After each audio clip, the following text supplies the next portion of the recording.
The death of Lisa McPherson was a watershed moment in the history of the Church of Scientology. In November 1995, the 36-year-old Scientologist suffered a mental breakdown and was taken to the church's Fort Harrison Hotel in Clearwater. Scientology staffers kept her in isolation as they tried to nurse her back to health, but she died after 17 days. The tragedy resulted in a criminal investigation, a lawsuit, and worldwide attention. It also became a thorn in the side of Scientology's young leader, David Miscavige. During most of his career, Marty Rathbun was one of Miscavige's top lieutenants. He says the case marked a turning point for Miscavige. In November 1999 was a big snapping point with the guy because Judge Moody in the civil case allowed him to be named in an amended complaint. That was like the explosion of all explosions, that he was now potentially going to get deposed and be embroiled, and his name would be embroiled in that litigation. And I don't think he ever recovered from that, quite frankly. I mean, the guy was a deteriorating spiral from that point forward. He became progressively more antagonistic, violent, irrational. Regularly, David Miscavige would, in the middle of a conference, in a conference room full of people at the int base, physically assault and punch, slap open-handed, grab by the neck, throw to the floor, a number of international executives. Mark Yeager. In the 2000s, I probably saw him get beat up pretty severely half a dozen to a dozen times. Ray Midoff, he would regularly hit this guy open-handed upside the head real hard and jar him. Mike Rinder probably got it worse than anybody else. I saw him get beat up at least a dozen times just in those last 4 years or so that I was in, and some of them were pretty gruesome. Rinder walked away from Scientology about 2 years ago. Just before he left, Miscavige wanted him to put the brakes on a BBC story about rumors that the leader had attacked Scientology staffers.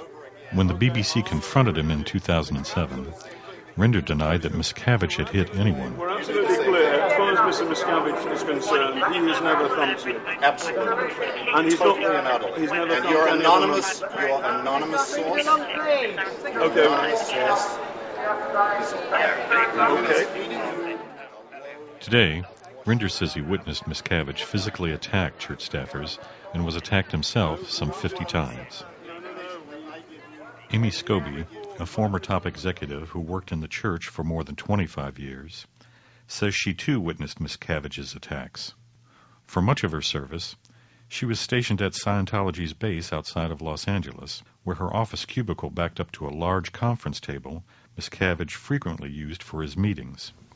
David jumps up onto the table and across the table at Jeff Hawkins, who was a marketing manager at the time, and knocked him over, grabbed him around the neck, and was strangling him and pulling at his clothes. He had buttons popping. It was just all happening right at my feet.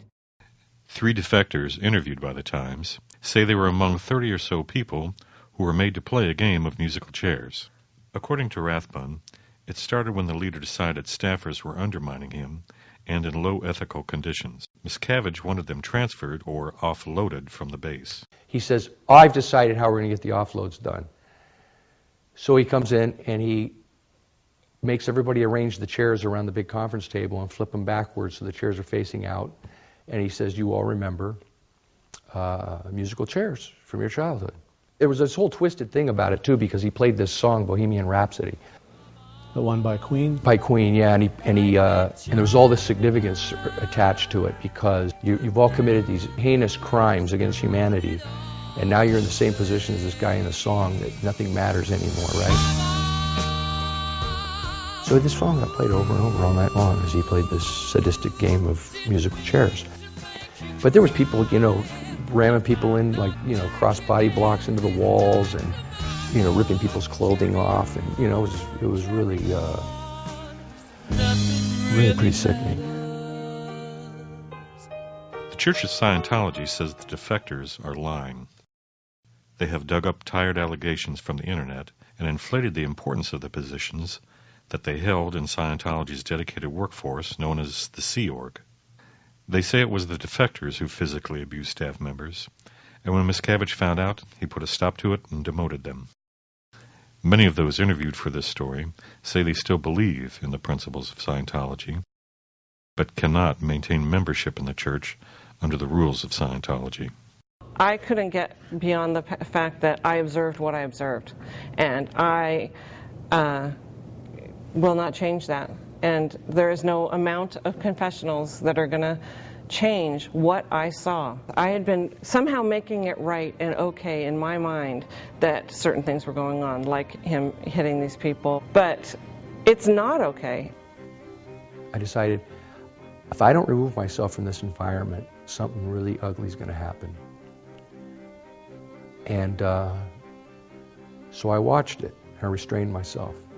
And then we all went back up to the SP hall, except I slipped out to the side into the bushes, went and retrieved my motorcycle, and wheeled it down the hill, got it over by the back gate. As the car went out, and before the gate closed, I gunned it and headed off down the road. And that's the last I saw of the int base.